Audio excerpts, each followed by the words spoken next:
Another month and another new IEM. If you are not satisfied with all the hundreds of options littering the pages of Amazon and AliExpress, then here's yet another new entry. This is the Hidizs MS5. It is this company's latest flagship IEM.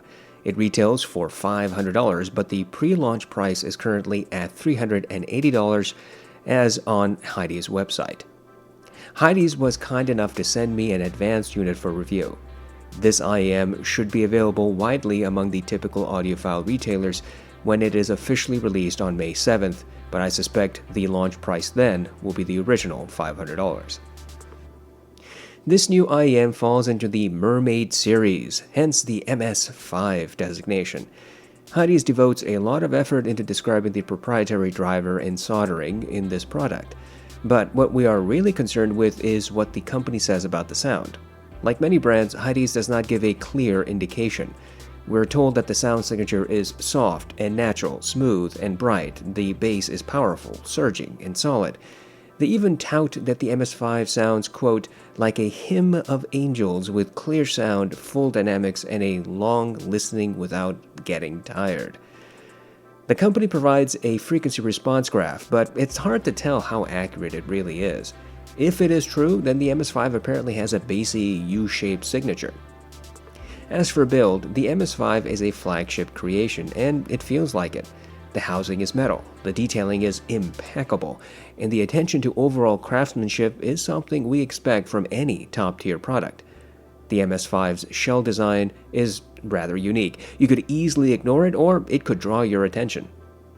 The shell is smooth to the touch. The IEM, however, is fairly large. It is similar to the Moondrop Starfield in this respect. Thus, when you wear it, the MS5 will stick out of the ear cavity. With the MS5, we get a plethora of accessories. It comes with several types of silicone ear tips, some designed for vocals, others for bass, and the third type for a balanced sound. Each has a slightly different design, which purportedly moderately alters the signature. Along with this are Hidizs' proprietary tuning nozzles. There are 3 variations. The one which comes pre-installed is the balanced version. On a metal plate we get 2 more, one for treble and the other for bass. These are all color-coded, which makes identifying them very easy. Swapping nozzles is simple. Unscrew the installed nozzle and screw on the alternative. If you look closely, you can see that the balanced and bass nozzles have foam inserts. The bass nozzle has slightly more. The treble nozzle has none. Further, we get a 3.5mm cable, which is quite thick and premium feeling. This is a 2-pin design that Hidizs altered somewhat. The 2-pin head has a raised ridge, which I can only assume is there for easier attachment and detachment. Unfortunately, the cable is prone to transmitting a lot of microphonics.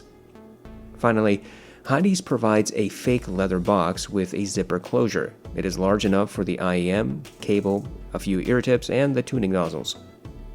As for comfort, I found the MS5 pretty easy to wear. Once I used the correct sized ear tips, I never encountered the MS5 slipping out or coming loose. My biggest gripe is about the cable, which transmits, as I said, a considerable amount of noise when rubbed against clothing or surfaces. This can be distracting when using the MS5 while walking or running, but I could wear the MS5 without difficulty for about 3 hours before needing a break. Overall, the MS5 has impeccable build, excellent accessories, and confusing marketing about the sound signature. The bottom line question is how the MS5 sounds. I tested the MS5 for weeks as my daily driver paired with numerous devices. This included my Lotu PAW 6000, Eco Zerta ITM03, Army ADI2 DAC, and the FIO BTR7. I listened to lossless FLAC, lossy streaming, watched movies, and consumed other digital content, both casually and in sit-down comparisons. Throughout the testing process, I primarily used the pre-installed balanced nozzles and the balanced ear tips. I'll talk about the other nozzles and the ear tips a bit later. With all this in mind, I think I can convey my thoughts about the MS5 sound signature. Looking at Hidizs' frequency response graph, I got the impression that this is bassy, bloated sounding, but that was not my experience using the balanced configuration. In fact, the bass sounds close to neutral and, frankly, clear. There is noticeable separation between sub-bass and mid-bass, in contrast to some other popular IEMs such as the Moondrop Quarks and the Aria. These latter options have greater melding of the bass frequencies and less clarity in this region. The MS5, compared to them, has slightly faster transients.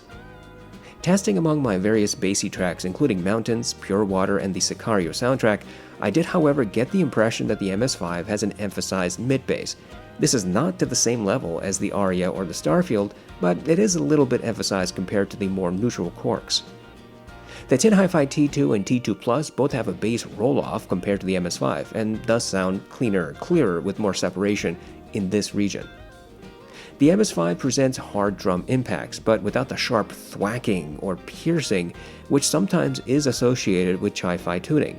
Compared to the Shure S12 Pro, the MS5 has a more neutral, less aggressive or sharp rendition of drum strikes. Compared to the neutral Quarks, the MS5 sounds a little bit clearer in this regard. The mids on the MS5 are marginally recessed, which is noticeable when drums are a major element in a mix. As I have commented many times, hi-fi tuning usually creates a sibilance emphasis in vocals. Here, the MS5 is actually close to neutral in this respect. In Orla Gartland's Why Am I Like This, one of my principal tracks for this type of test, it seemed not to get more than a few decibels emphasis in sibilance with the MS5. This was noticeably less than what I heard on the S12 Pro and slightly less than what I heard in the Hidizs MM2.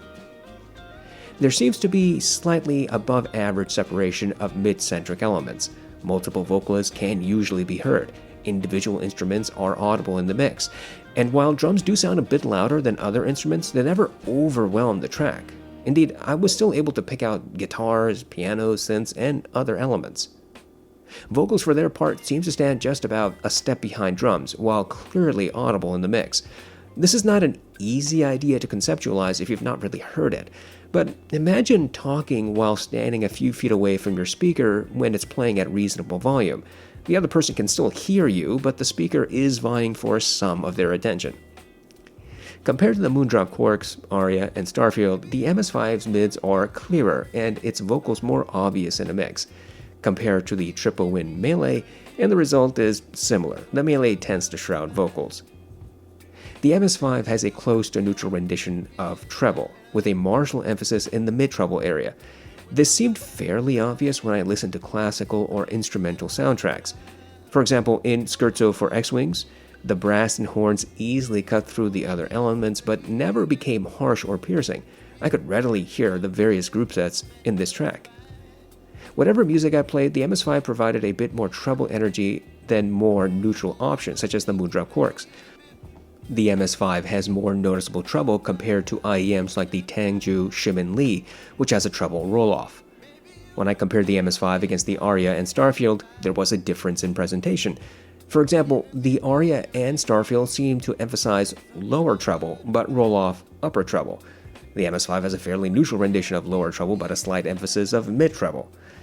Compared to the Triple Win Melee, and the experience is also different. The Melee has a neutral rendition of low and mid-treble, but a slight roll-off of the upper treble. As for soundstage, I think the MS5 is above average. My standard for average are the Moondrop, Aria, and Starfield. Here, the MS5 clearly has wider soundstage than these two Moondrop products. The MS5 has faster transients, a little bit more clarity, more obvious separation of elements. But the Tin Hi-Fi T2 and WG-T2 have wider soundstage than the MS5. The MS5's detail retrieval is frankly nothing special. While this IEM does present more clarity, or just a little bit more, than some popular options, it is not nearly as detailed as, say, the WG-T2 or the Hidizs MS2. Instead, the MS5's detailability is perhaps slightly above average. In this context, the Moondrop, Aria, and Starfield are again my average performers. Using my New Light footstep test, both of these products render 6 to 7 clear footsteps. The MS5 in comparison usually presented 7 to 8. This, of course, is similar to the amount of detail I can discern from the Tin Hi-Fi T2, which is a bass light IEM rather than a totally analytical one. Overall, using the balanced configuration, the MS5 actually has a balanced sound. Imagine that. The bass is slightly elevated in the mid-bass region. The mids are close to neutral, if slightly recessed. Vocals stand apart from instruments, but about one step behind drums if drums are prevalent. The treble is fairly neutral with a slight emphasis in the mid-treble region. In short, the MS5 does not sound bloated or bassy, the vocals are clear without piercing sibilants, and the treble is also again clear without becoming harsh. As I mentioned before, the MS5 comes with various ear tips and nozzles. You might get the impression from marketing that the nozzles make a huge difference. I don't think so. In fact, while you can hear there is some alteration in the sound from swapping one set of nozzles to another, it is not a night and day experience. There is, however, a more noticeable difference when you combine nozzles with their respective ear tips. So going from balanced to fully bass configuration with the bass nozzles and bass ear tips, there's a more obvious alteration. Bass is elevated more so, mid-clarity decreases, and overall soundstage also seems a bit narrower. I want to emphasize that this is not a totally different sound signature, it's a modification of the tuning. Consequently, just because you experiment with these options does not mean you will get the MS5 to sound totally different. Ultimately, I think there's enough variation here for you to find something that suits your taste, and I'm glad Hidizs provides all of it. The fact is that we are spoiled for choices in the IEM market. Literally every imaginable price range is covered. You can get all kinds of tuning profiles with slight modifications to those profiles, and every once in a while, a unique out-of-the-left-field signature. So, if you're into IEMs, then I really cannot imagine how difficult it must be for you to decide among the countless options. I think Hidizs makes choosing a little bit harder with the MS5. Here you have a premium product that is built well, comes with very good accessories, and has a balanced tuning that can be moderately altered. $380 to $500 frankly is a lot to pay for an IEM, but I think Hidizs has done a good job at making a case for this product.